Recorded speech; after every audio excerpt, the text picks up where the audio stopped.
Hello, my name is Christian and I'm a graphic designer based in Massachusetts. In this video, I'm going to go over some notes that I took while learning from a course called Adobe Illustrator One-on-One Mastery from Deke McClellan. And you can find a link to that course in the bottom. It's on LinkedIn. Highly recommend it. He also has different courses for different levels of expertise in Adobe Illustrator. So if you're a beginner, intermediate, or if you want to become an expert, I definitely recommend his course. So in this video, I'm just going to go over the notes from the chapters I've studied so far, and we're going to cover blend modes, opacity masks, and some other takeaways, because some of the things that I learned just by watching Deke work through Illustrator. So first, let's go over blend modes. So you can see my document here. I have what you would consider normal in the workspace in the middle. On the right side, I've got my layers panel down here. On the top layer, I've got this moon image and 4 circles, 2 black circles with a white stroke and 2 white circles with a black stroke. And I'll just make this invisible, hide this layer. And beneath the moon layer, I have a pink and a cyan just underlying layer. So that way when I apply the blend modes to this image, the moon image, those colors will show through, or depending on the color mode, the blend mode, we'll be able to demonstrate kind of the interactions that you can get or the effects you can get from the blend mode. To get blend modes, you go into the transparency window or panel. I have it here, and right here is a pull down menu or drop down menu, and you can see if you hover over it, it says blending mode, and we have a number of blending modes. Now normal creates no interaction with the underlying layers, and that's what the default blending mode is for anything that you create in Illustrator. Darken, okay, let's see if I'm sorry, I have to select everything in the layer, so I'm just going to hit this what Deke calls the meatball, this circle to the right of the layer, and I'm going to change everything within that layer to darken. And you can see that darken, the dark values are not changed, and the light values, the white or the grays, those are replaced by the underlying layers. You can see that my white circles have now just adopted the color from the underlying layer, and the moon, same thing. What was once white is now the underlying layer. The next blend mode is multiply. The multiply mode is just another version of a darken, but it's considered one of the better versions or the best mode, and it multiplies the luminance levels, which is just like the amount that you see going through. Luminance, I don't understand it fully, but it's basically like the amount that you perceive of light, either the reflected light or the any light. So the moon, you can see here that it has some highlights and shadows, and just so if we go back to darken, it's just a little bit more pronounced. It's a little flat and darken. You can't really see too many highlights or shadows or anything, but if you go to the multiply, you can see you get a little bit richer. You also see a little bit more of the pink. It's just a better darkening mode in general. Now the next option is color burn, and color burn darkens the base color to reflect the blend color. So if you're using white, no change will occur. So you can see that the white here in the circle and the white stroke shows us the pink underlying layer unchanged. Same with the moon. And you can also see this white one, this white circle here can show us the cyan. And the black, I'm guessing because of the value is close to the cyan, it doesn't darken it by much. But you can see the black on the pink here does darken it by a good amount. So again, that's color burn, which darkens the base color, the underlying color. The next blend mode is lighten, and lighten replaces only the areas that are darker than the blend color. So areas lighter than the blend color don't change. So you can see that the black has been totally replaced by the underlying layer. So the black is now being replaced by the pink and the cyan, while the white, which is lighter, remains. You can think of it like you're basically just putting the highlights on the underlying layer. It's almost like the opposite of darken. And screen multiplies the inverse of the underlying layers, resulting in colors that are always lighter. But in other words, for me, I always think of it just as just the best or the better lighten mode. So you can just see that it brings a little bit more nuance and a little bit more detail into the lightening mode. So the lighter values get put on top of the underlying layer. And that screen, the next one we have is color dodge. And color dodge brightens the underlying color to reflect the blend color. So if you're using black, there's no change. It just seems to be more of a harsh or a hard version of the lighten. So I would say screen is probably what you want to use the most. For more harder or more harsh mode, you use color dodge. Maybe a weaker version, you use lighten. And the next mode is overlay. So overlay multiplies or screens the colors, and depending on the base color. So you can see, well, maybe it's not. I can unlock it. But you can see that the pink of the cyan, when we put we put the overlay feature on top, the black darkens the pink, while the white stays white and just gets placed on top of the pink. And the same thing happens to the cyan. The black darkens the cyan, and the white just remains white. And again, I'll just hide the top layer so you can see that. Now you can see the cyan and the pink are lighter than they are once the effect is being applied with this blend mode, the overlay. And the next one is soft light. And soft light darkens or lightens colors depending on the blend color. So it's been likened to an effect that's similar to shining or a diffuse spotlight on artwork. So what you can see is you're not getting a pure white. So I'll hide it again first so you can just see the pure pink and the pure cyan, and with the effect applied. So the black is darkening the pink, while the white, I believe, is keeping the same color. And I'm sure if we did it with different images or different text, and this goes with all the effects, we might be getting a varied example. The examples might not be great in what I'm showing you right now, but I do recommend just kind of, messing around with it and seeing what you can get. I'm just trying to highlight all the different blend modes, and later on we'll go over, kind of how to work in blend modes. So the next one after soft light is hard light. And hard light multiplies or screens colors depending on the blend color. So similar to soft light, but as you can see, it has almost the opposite effect. And now we can see that, the black is just being pure black. We're seeing the white is being pure white. And it looks like anything that is a middle ground is being used by the blend color. And I'm sure that depends if we change the blend or the underlying colors, we might get a different response. Like if I change this to red, we get a different response, I think, because, oh no, it's similar. And then it just changed because the color obviously changed. All right, so let me just select everything in hard light. Now, the next one is difference. And difference subtracts either the blend color from the base color or the base color from the blend color, depending on which has a greater brightness value. The effect is similar to using like a color negative. And it's quite a, kind of a trippy effect. So you're essentially getting like opposites. So in the cyan, you're getting like this maroon or reddish color. And on the pink, you're getting this bluish color. And you can see kind of the effect that it has maybe on like a gray area. You're getting kind of this like opposite effect. And another version of kind of the same. And you can see that all these have these horizontal dividers for groups. So in the same group as difference is exclusion. And exclusion creates effect that's similar to the difference effect, difference blend mode. It just has less contrast in the difference mode.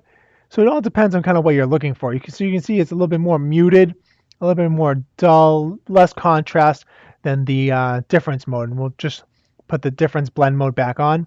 So you can see it's a much harsher um, blend mode. So that's exclusion right here.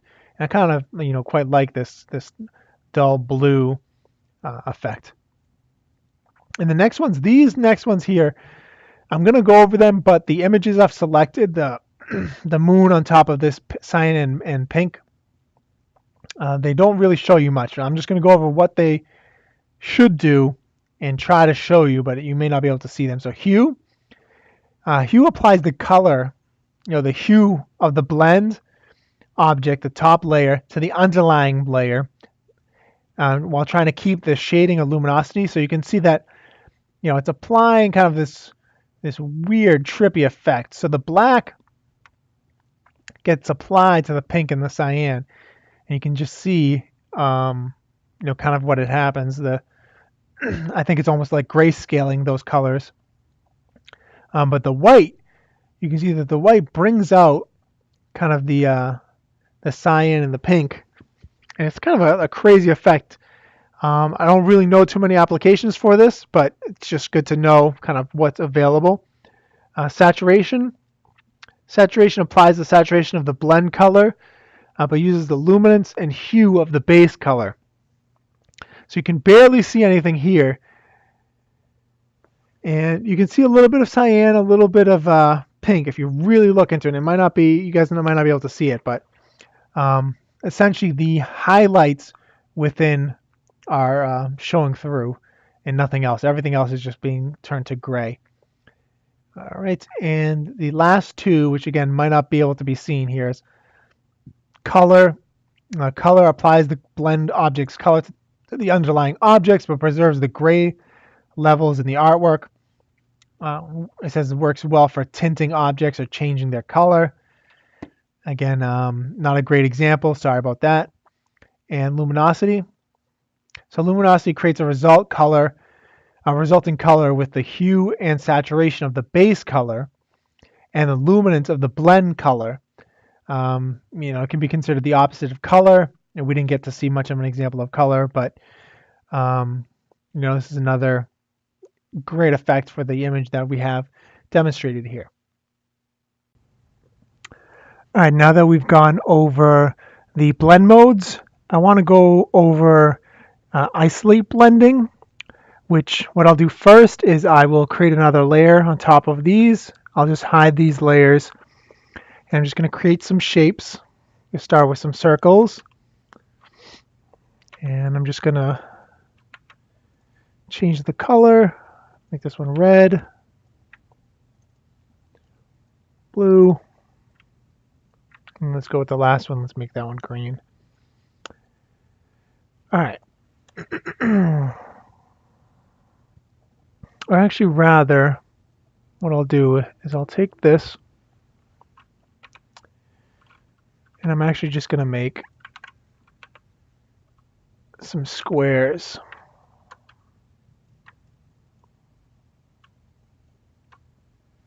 Like so. I'll make them blue. I'm just going to hide these for now. I'm going to bring back our moon layer. I'm going to lock it. And right now, I'm just going to put it right on top. So what I want to do is I want to show isolate blending. So the first thing I'm going to do is I'm going to change the blend mode of these objects to multiply. And as you can see, the effect is being applied to the objects and it's going into the background. But what I want to do is I just want to apply it within just the objects. I don't want it to actually apply onto the moon. So what I'll do, in order to do that, you can see in the transparency window, there's the isolate blending box. And if I click that, nothing happens. And that's because it needs to be a group, or I need to check this in the layer, at the layer level. So to demonstrate that, I'm just going to click the circle here, which will select everything within the layer, and I'll click Isolate Blending. So right now, we still have the blue rectangles on top of the circle,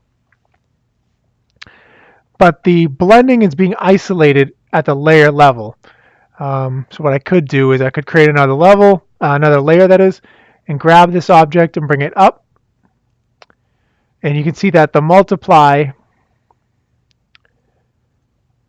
for this object, it's no longer being isolated because it's been removed from that that isolate blending. So this is what it would look like if I didn't isolate the blend right here. You can see it that it goes on top of the moon, it goes on top of the circle and everything. But if I bring it back, I can bring it back to our layer here, which has the isolate blending turned on. And you can see that the blending is only being applied within the two objects on that layer. So only the blending is applying within the layer. And what I'll do actually is I'll bring this white circle in from the bottom layer. So I'm just going to grab that object right here. I'm going to bring it into my isolate blending layer. I'm just going to lock that object layer. I don't need that. So I'm going to bring it on top, and I'm going to assign to the blending mode of multiply, or actually, rather, I'll do darken. So darken will have the effect that anything that's white will disappear. Anything that's black will be placed on top. Now, if this was a normal multiply, or sorry, normal darken, you wouldn't see the white. You would see the moon behind, and I can bring it up. I'll bring it outside of this isolate blending layer and into the next one, and that's exactly what happens. This is the normal darken. So this is just something to note that if you want a certain effect and you want to isolate the blending, you can just click this box in the transparency panel. You just have to make sure that the objects that you want to isolate the blending, they either need to be grouped, or you need to click the isolate blending at the layer level. Awesome. So we just went over that. And in conjunction, or another thing that you can do is you can apply a blend mode to the layer level. So what I'm going to do is I'm just going to undo so I can get back to basics. So now I have just these rectangles and this circle. I'm going to create another layer up top just to differentiate between this layer. I'm going to lock it for now. I'm going to lock the moon layer as well.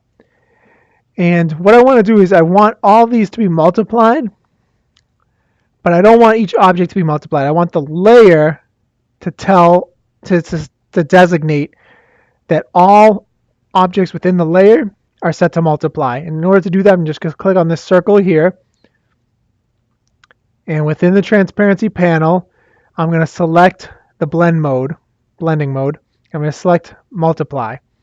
And as you can see is that these objects, which are within that layer, all have the the blend mode of multiply. If I move any of these objects outside of the layer, they will adopt their current blend mode, which is the normal. So I'm just going to select this rectangle. I'm going to grab it here. You can see this green square. I'm going to grab that. Oh, first I'm going to unlock the layer I want to grab it into. So I'm going to select the rectangle again. I'm going to grab this square here, and I'm going to bring it into this other layer.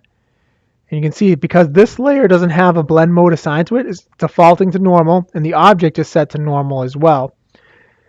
And if I bring the object back into the layer that has a multiply blend mode, you can see it goes back to blending mode. So that's how you can do a blend mode at the layer level. If you want to test some effects, let's say for instance that I had two versions of this. So I just alt dragged.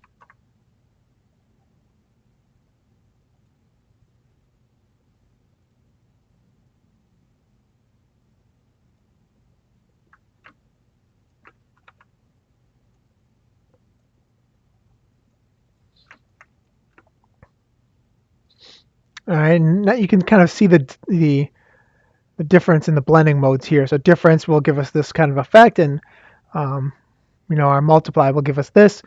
And if I want, I can bring the top objects here and bring it into my other layer, and it'll adopt or inherit the layer blending mode, and vice versa. I could bring all these back into the bottom one, and they'll all adopt multiply. Yeah, and that's how you set blend modes to the layers.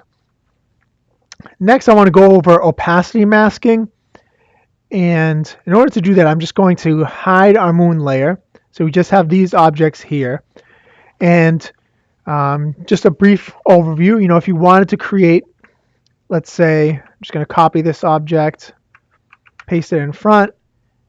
Just going to scale it down a little bit. I'm just change the color to black. And then I'm just going to put it to the front. So just to go over it, you can select all these objects and you can create a clipping mask, right? So that topmost object, it will only show everything within that topmost object.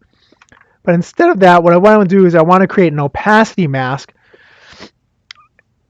And with the opacity mask, it's similar to a clipping mask, but in this case, we're going to apply actually a Gaussian blur to the stroke, and it's going to actually have almost like a feathered effect. So rather than talk about it, I'm going to just show you. So I'm just going to click default. I'm going to have a stroke here. I'm going to change the size up to 5 so we can see it a little bit. Actually, I can make it a little bit bigger. I'm going to make it 10 so you can see it. I'll zoom in a little bit. And what I'll do is I'll change the stroke to be the center line. And what I'm going to do is, in order to apply Gaussian blur just to the stroke, I'm going to select the object. I'm going to go to the appearance panel here. And on the stroke, I'm going to hit this little arrow, bring it down. I'm going to go to effects here, add new effect, blur, Gaussian blur. I'm going to hit the preview so I see, kind of what I'm wanting. And this seems a little too much for me. So I'm just going to go, two and a half almost. Let's go with 3. 3.3 sounds fine. Great, so I have this Gaussian blur. And you can see that it's been applied. And what I wanted to do is I want to apply an opacity mask. So anything that's white here will be revealed. So I'll see anything behind it. And the black will actually be concealed. So I won't see anything where the black is, including the Gaussian blur. So in order to do this, I'm going to have to select everything. And then I'm going to go into the transparency panel here. And I'm going to click on Make Mask. So you can see it says Make/Release Opacity Mask. And you can see that I have a mask here with a feathered edge or like a gradient coming out. And I can always click on the objects within it. If I double click, I can click on the objects within it. Oops. Let me not do that. Let me see what I'm working with right now. Oh, so that's the square. Yeah, I can select one of the rectangles here so I can change it. I can move it if I wanted to change the pattern. Like so. Or I can also go to the appearance panel. Just going to click out of isolation mode. And if I click on right here. If I click on this thumbnail for the mask, it will bring up that object so I can change the stroke. And I'll zoom in here so we can kind of see what's going on. So if I change the stroke here, if I increase it, oh, sorry, I don't have the object selected. If I increase it, you can see that the effect is being applied. This is dynamic, right? And we're not deleting any pixels. We're just applying an effect. This is the opacity mask, and this is kind of the power of it. I could also just, if I wanted to, I can turn off the Gaussian blur. So that's what it would look like if it was just a normal clipping mask or just a normal opacity mask. But applying the Gaussian blur, you can see kind of what it adds to this. And that might be useful if you're trying to look for a certain effect and you want to do it in Illustrator rather than Photoshop. And that's opacity masking within Adobe Illustrator. Now, the next thing I want to go over is knockouts. So knockout is what I think of as the opposite of a clipping mask. So clipping mask is kind of like making a window so you can see only what's within the object. Let me just undo, or actually I'll just delete this. So let's say, just to highlight the differences, And right now I'm in the opacity mask. I just want to get out of here, so I'm just going to click here, click on this. So let's say, a standard clipping mask. Again, if I want to only see, what this circle, I'm going to just change the color to green. If I only want to see what's behind the green circle, I'll just select everything and I can right click, make clipping mask. And I'll only see what was behind the green circle. I'm just going to undo that. Now let's say we want to do the exact opposite. Let's say we want to make a hole so that we don't see where this green circle, anything that where this green circle is, I don't want to see it. I actually want to make kind of like a tunnel that goes through every single other object behind it. And in order to do that, I'm going to make a knockout group. So what I'm going to do is I'm going to, I don't want this stuff lingering around. There's some other stuff bottom here. I'm just going to delete it. Select everything that I want to be part of the knockout group. I'm going to group it. I just hit Control G or Command G if you're on a Mac. And now that this is a group, in the transparency panel, you'll see that knockout group has a hyphen or a dash. This is a neutral state. I'm going to click on it, and this will enable knockouts. And in order to have the effect of this circle tunneling through everything, I'm going to set the opacity. Right now, first I'm just going to show you. If I set the opacity to 54, I'm not seeing anything behind it other than the green. Normally, if the opacity of this circle was 54, I'd see some of the blue or the red. But this is the power of the knockout group. And if I set it to 0%, you can see that it's just white underneath. And you might be saying, well, why don't I just do that? Why don't I just make the circle white? Well, with this technique, no matter where the object is, you will see right through it. So let's say, for instance, that I bring, I have a green rectangle in the back. And I'm just going to cut this out, go back to my original layers. I'm just going to bring this layer down just to showcase this. I'm just going to bring this back here. I'm going to lock it. I'm just going to go into this. And you can see that this knockout group, and I think the layer has a multiply effect applied. I don't want that on right now. I'm just going to go to normal. So you can see that because I've made this knockout group, I can move it and it changes based on the background. So this is much more powerful than just, rechanging it every time. Also, another powerful use for it is I can go into the group. If I double click into the group, I can go into isolation mode. And if I select the circle, I can move the circle.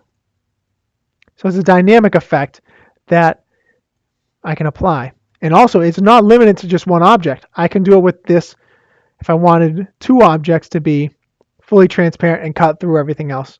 And all these I can move around. So you can create some really dynamic effects without having to go to the Pathfinder and delete points and worry about, now I've got to redraw the circle. Maybe I just want to be placed like this. Maybe I just want to have some effects, have some fun. And then, I want to move this over here. And it's very friendly to test things out, try different iterations, and not be destructive and destroying everything. And that's knockout groups within Adobe Illustrator. Great, so now I just want to go over some takeaways that I got from this course. These are just things that, during the blend mode chapter, he was just going over some stuff that I had never seen before that I thought was awesome and useful. So one of the things I saw was that you can change a pattern. So let me just get a pattern out here. All right, so I've got this pattern here.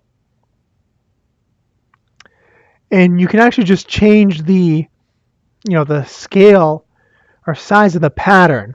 And in order to do that, we're going to go to Effect. Where is it? Distort and Transform. And go to Transform. Okay, and just make sure that Transform Objects is unclicked, because we don't want to transform the actual containing box. We just want to transform the pattern. So if I wanted, let's say this pattern for some reason, I find that I want to zoom into it a little bit more. You can preview it. You can see it's bigger. Can even do it 200%, let's say. So I've really zoomed in. If I uncheck preview, I'll see the original. Oh no, maybe not. That's unfortunate. Maybe if I just go back to 100, I can just see it. So this is what it was before. 200 is what it is. And let's say that's what I wanted. So that's a cool takeaway. I hadn't known that you could do that with patterns. I also found out that using the blending modes can cause issues with printing. So the best way to ensure that printing or that your file is ready to go to print is to export. Just export it and work it further, maybe in Photoshop, if you just want to make sure that everything is perfect. Another thing that I noticed throughout the lesson was that if you look at the tab here for your document, blendingmodes.ai, to the right it says what color mode we're in. We're in RGB. I just never saw that. I just never paid attention to it. So you can tell if your document is in CMYK or if it's RGB. You could just tell right here. It's just a quick way to see that. Another thing that was just shown was to change the UI. Was that you can edit the size of these tabs here, or edit the UI, and you could do that by just going to the preferences right here, preferences, user interface right here, and you can, I unchecked it, but I believe it's checked by default, is large tabs, so you can see the UI here for my document and also for the layers and the transparency in here. If I uncheck it, you see that it comes a little bit smaller. So I work on a laptop, so that's really useful to have that extra real estate. Some people, you might like the larger tab because maybe you just find it easier to click on things, or maybe your screen's big enough. I just keep it unchecked, but yeah, that's another thing that I learned. Also, a very cool thing that I learned was that just going to bring back the moon and just going to fit it to my window here, is that you can have two different views of the same document. So if I go to a window, new window, you can see that both these tabs say blendingmodes.ai. They're both the same file. One's :2 and the other one's :1. So let's say I wanted to zoom in on this moon just to work on, like, let's say the texture within the craters or whatever, and I want to go back and see like a full scale view. It's good to have both these, but in conjunction with this new window, what I really like is that up here there's a arrange documents icon or button, and I can actually make it so I can two up, so I can see two views, and I'm just gonna fit both these artboards so you can see what I'm going on. So these are both the same document, and I'll prove that by selecting one circle here. Oh, let me unlock the layer. Selecting one circle here. It doesn't show that it's selected here, but it is. If I move it up, it moves on both windows. So if I wanted, let's say, to work, at a very zoomed in scale, let's say, that's not a good example, but let me say I wanted to really zoom into this circle, and I'm just going to change the color. And let's say, oh, you know what? I really want it to be a little bit bigger, the stroke. I want it to be a certain size. And I'm like, oh, I really like it here. How does it look overall? This is a good working, both zoomed in and seeing the whole picture. So you can work on those fine little details, but also see the whole scene. So this is great. I would assume this would be awesome for, if you're working on a character within a scene, working on, like, let's say a portrait, and you're just, drawing or editing an eye, but you also want to see if it's okay, if the whole face, this would be great. So that's one thing that I took away. I'm just going to range myself back to a single, and I'm just going to close my second tab there, and just going to fit everything to the window. So another thing that I just noticed was that within the layer panel, there's some options here to make and release a clipping mask.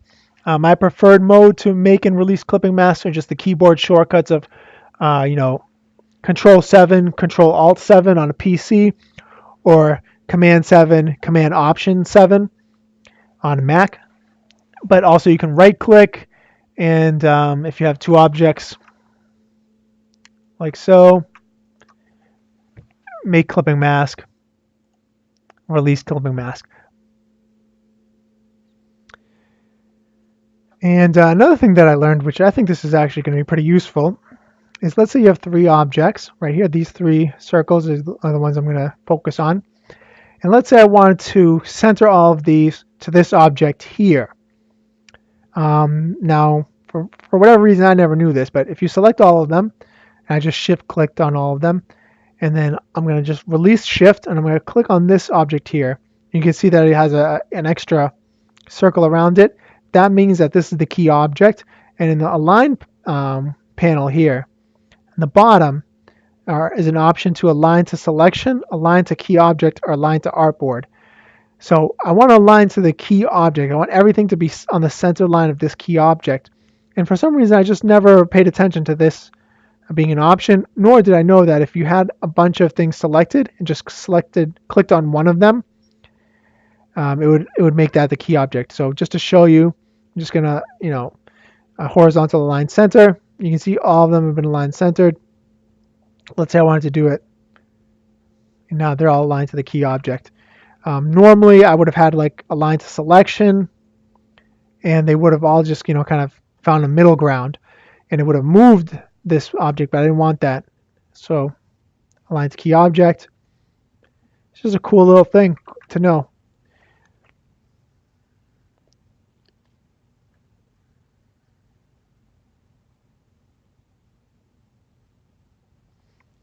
Oh, and another thing that I thought was just super cool was, all right, let's say I have a gradient.